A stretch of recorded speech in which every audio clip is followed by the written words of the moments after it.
Oi, galerinha do sexto ano, tudo bem?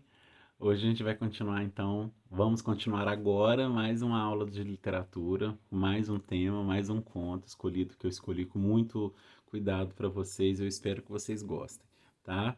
Já vou me adiantar, como eu falo sempre isso no final do vídeo, eu vou deixar para vocês, além do link dessa postagem, vou deixar também o link para leitura do conto lá no Google Sala de Aula, tá bom? Então vamos lá. Nós vamos continuar hoje com mais um conto da Marina Colasanti. O nome do conto é A Moça Tecelã.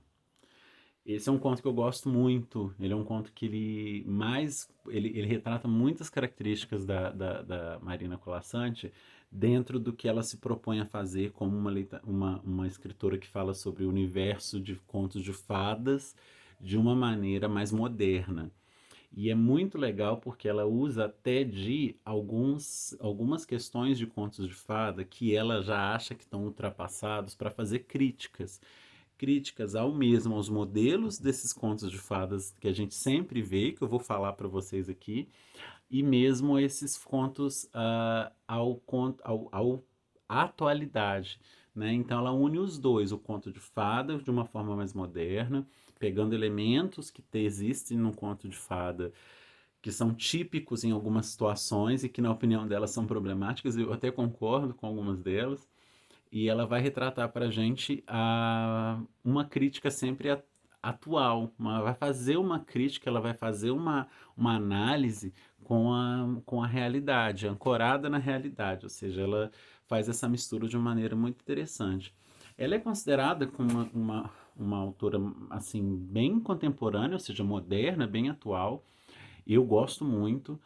Como eu falei, tem essa questão de uma pegada de conto de fada, de fábulas mesmo, né? Lembrando que as fábulas são aqueles textos que tem sempre uma lição de moral, que nós temos animais, situações fantásticas, animais que falam.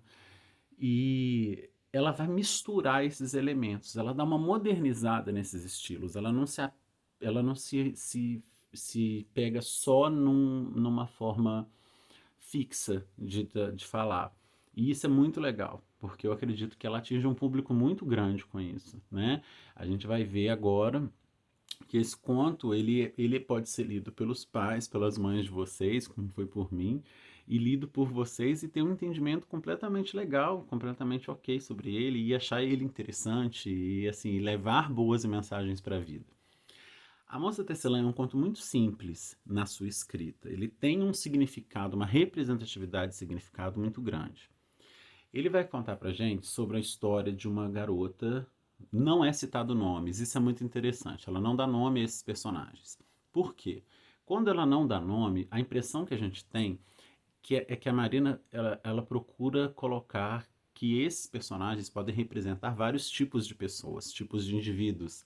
Né? Pode ser uma pessoa que você conhece, pode ser você, pode ser sua mãe, pode ser uma prima, uma tia. E isso é muito interessante, a gente conseguir se ver ali nessa reflexão. Ela vai falar de uma pessoa que tece, né? Ela tece, ela faz, ela é uma tecelã, uma moça que é uma tecelã, e ela tem nesse conto um atributo assim, uma característica muito especial, uma característica mágica, que tudo que ela tece se torna realidade na vida dela. Então é falado assim: se ela queria sol, ela tecia o sol aparecia. Se ela queria comer uma pera, se ela queria tomar leite, ela tecia e aquilo acontecia. Então ela era uma pessoa muito feliz, vivendo na simplicidade que ela tinha com aquela habilidade especial dela. O que acontece? Ela começa sempre viveu bem, sempre viveu muito em paz, com muita harmonia consigo mesma, até que um momento ela começa a sentir solidão.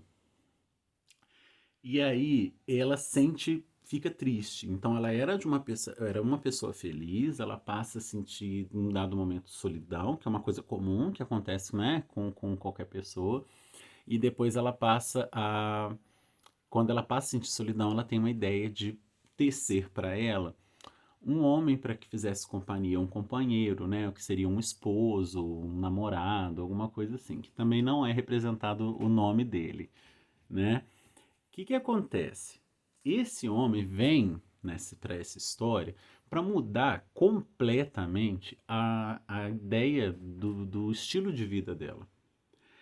Ele muito interessado, vendo as possibilidades que ela tinha de fazer com o fato de tecer e acontecer, ele começa a criar, a pedir ela muitas coisas. Então ela tece palácio, ela tece cavalos, aras, ela tece riquezas.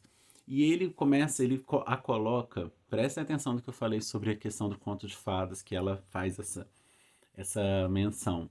Ele coloca ela numa torre, no último quarto de uma torre isolada desse palácio.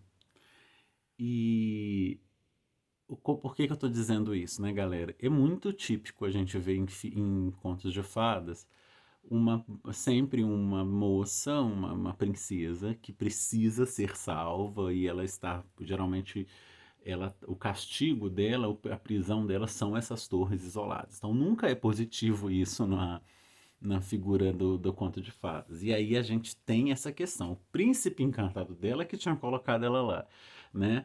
É, é toda uma releitura do que é o conto de fadas. Eu acho muito legal. Eu acho sempre muito legal a gente revisitar e ver essas questões mesmo, né? E trazer as mensagens positivas. E aí, ela começa a ver que a vida dela vai perdendo sentido.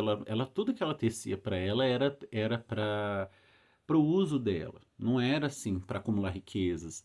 E ela passa a não fazer, ela começa a perder o gosto por tecer, porque ela vai só tentando satisfazer e suprir as vontades daquele companheiro dela. Até que chega um momento que ela se cansa daquilo completamente. E aí ela fala que ela começa a destecer, a puxar os fios de tudo, dos cavalos, do palácio. E na hora que ele estava dormindo, ela começou, puxou e ele foi se desfazendo e ele sumiu de cena. Ele literalmente sumiu de cena.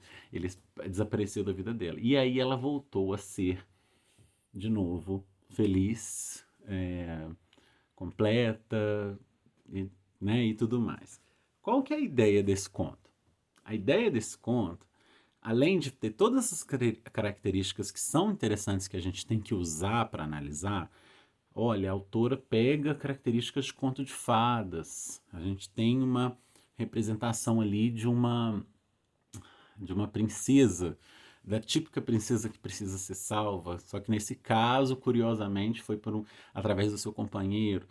Mas a gente tem a mensagem da vida que ela passa. A Marina Colasanti, ela é viva, né? Ela tem ali os seus, eu acredito que ela tenha seus 50 e poucos anos, eu não tenho certeza. Então, assim, ela é uma pessoa completamente ativa, então ela é sempre muito atenta à atualidade. E é muito interessante, porque você vê esse conto, você consegue identificar na questão de relacionamento entre as pessoas, do quanto que é, e principalmente ela coloca na visão da mulher, né? Do quanto uma mulher pode ser anulada, do quanto a mulher pode. Uma mulher, mas eu acho que você pode colocar isso para qualquer pessoa. E eu acredito que você pode colocar isso para amizade, para qualquer coisa. Do quanto que você às vezes é feliz, mas você faz mudanças, você quer mais na sua vida e muitas vezes nem sempre aquilo vai trazer felicidade. Você já era feliz e você às vezes permite que outras pessoas te façam menos feliz, né? Te consumam, que é o que foi que ela falou, que é o que foi que aconteceu com a nossa personagem. Então é isso. Eu gostei muito. Espero que vocês vão gostar. Acho, tenho certeza que vocês vão gostar. E eu aguardo então o retorno de vocês, tá bom? Lá pelo Google Sala de Aula, qualquer dúvida, qualquer coisa, não hesitem em me procurar. Contem comigo. Grande abraço para todos e até a próxima.